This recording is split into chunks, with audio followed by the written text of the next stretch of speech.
கர்த்தருடைய பரிசுத்த நாமத்திற்கு மகிமை உண்டாவதாக. வெள்ளைப்போளம் என்கிற இந்த நிகழ்ச்சியின் வாயிலாக இந்த காலை வேளையில் உங்களை சந்திப்பதில் எனக்கு மிகுந்த மகிழ்ச்சி. கர்த்தர் தாமே இந்த நாளை உங்களுக்கு ஆசீர்வாதமான நாளாக மாற்றிக் கொடுப்பாராக. உங்களுக்காக ஒரு வேத பகுதி வாசிக்கிறேன். யோவான் எழுதின சுவிசேஷம் 9ஆம் அதிகாரம் அதின் 2, 3 ஆகிய வசனங்கள்.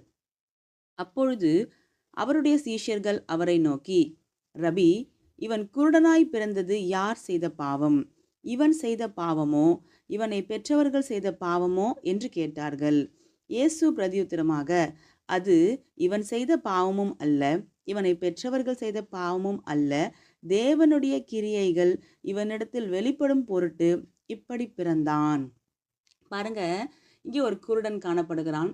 அவன் பிறவியிலிருந்தே குருடனா இருக்கும்போது சீஷர்கள் இயேசுவினிடத்தில் என்ன கேட்குறாங்க அப்படின்னா, இப்படி இவன் பிறந்தது இவன் செய்த பாவமா, இவனை பெற்றவங்க செய்த பாவமா அப்படின்னு கேட்குறத நீங்கள் பார்க்க முடியும்.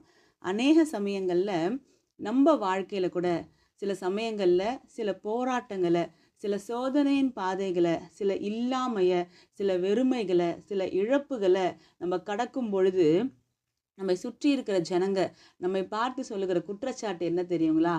இது இவன் செஞ்ச பாவமோ, இல்லை இவங்க பெற்றவங்க செஞ்ச பாவமோ தெரில, இன்னைக்கு இவ்வளோ கஷ்டப்படுறான்ற வார்த்தையை சொல்லுவாங்க. பாருங்க, ஆனால் எல்லா சமயங்கள்லையும் அது பெற்றோர்கள் செய்த பாவமாகவோ நாம் செய்த பாவமாகவோ இருக்க வேண்டிய அவசியம் கிடையாது. இந்த சூழ்நிலையை போல தேவனுடைய நாமம் மகிமைப்படும்படி இப்படி ஒரு சூழ்நிலைக்கு அவன் தள்ளப்பட்டிருக்க கூடும். யோபுவின் வாழ்க்கை எடுத்துக்கொள்ளுங்க. யோபு கர்த்தருடைய வாயிலிருந்து சாட்சியை வாங்கின ஒரு நபர்.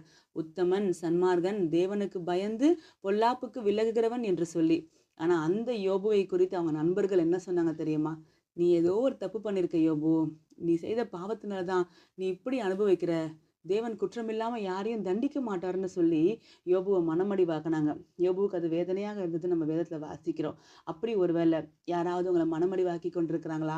நீ செஞ்ச தப்பு தான், நீ செஞ்ச பாவம் தான், அதான் நீ இப்படிலாம் அனுபவிக்கிற அப்படின்னு சொல்லி நீங்க எந்த தவறும் செய்யாத போதும் தேவனுடைய நாமத்தின் மகிமைக்காக நீங்க கடந்து போகிற பாதையை குறித்து உங்களை நிந்தித்து கொண்டிருக்கிறாங்களா?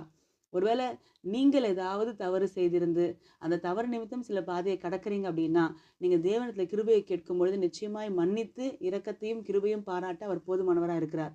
மற்றபடி எந்த தவறும் செய்யல சிஸ்டர், எனக்கும் இதுக்கும் எந்த சம்மந்தமும் கிடையாது, ஆனா குற்றமில்லாம நான் இந்த பழிகளை எல்லாம் சுமந்து கொண்டிருக்கிறேன் அப்படின்னு நீங்க சொல்லுவீர்களானால், அது தேவனுடைய நாமத்தின் மகிமைக்காக உங்க வாழ்க்கையில் அனுமதிக்கப்பட்டிருக்கிறது. இன்றைக்கு கர்த்தராகிய இயேசு உங்களுக்காக வெளிப்படுகிறார்.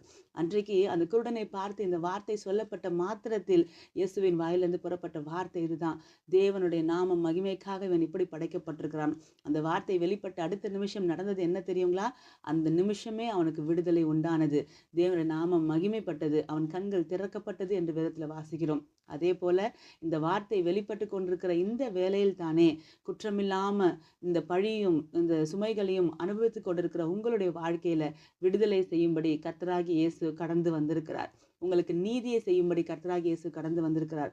உங்கள் நீதியை எல்லாருக்கும் காண்பிக்கும்படி கர்த்தராகிய இயேசு கடந்து வந்திருக்கிறார். அவர் வந்து உங்களை விடுதலை செய்து அநேகருடைய வாய் இதுக்கு முன்னாடி என்ன சொல்லுச்சுன்னா, யார் செஞ்ச பாவமோ தெரியல இப்படி ஆயிட்டாங்கன்னு சொல்லுச்சு இல்லைங்களா?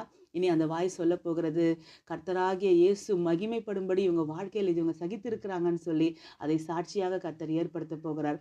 எனவே நீங்க கலங்காதீங்க. இன்றைக்கு இந்த வார்த்தை வெளிப்பட்ட மாத்திரத்தில் தேவ சமூகத்திலிருந்து கிரியை புறப்படுகிறதை பார்ப்பீங்க, விடுதலை உண்டாகிறதை நீங்க பார்ப்பீங்க. நாம் ஜெபிக்கலாம். பரலோக தகப்பனே, ராஜா உம்மை ஸ்தோத்திரிக்கிறோம்ப்பா, உமக்கு நன்றி செலுத்துகிறோம். ஆண்டவரே, எந்த தவறும் செய்யாம சில சோதனையின் பாதைகளை நாங்கள் கடக்கிறது உண்டு. அது உங்க நாமத்தின் மகிமைக்காக நீங்க அனுமதிக்கிறதும் உண்டு.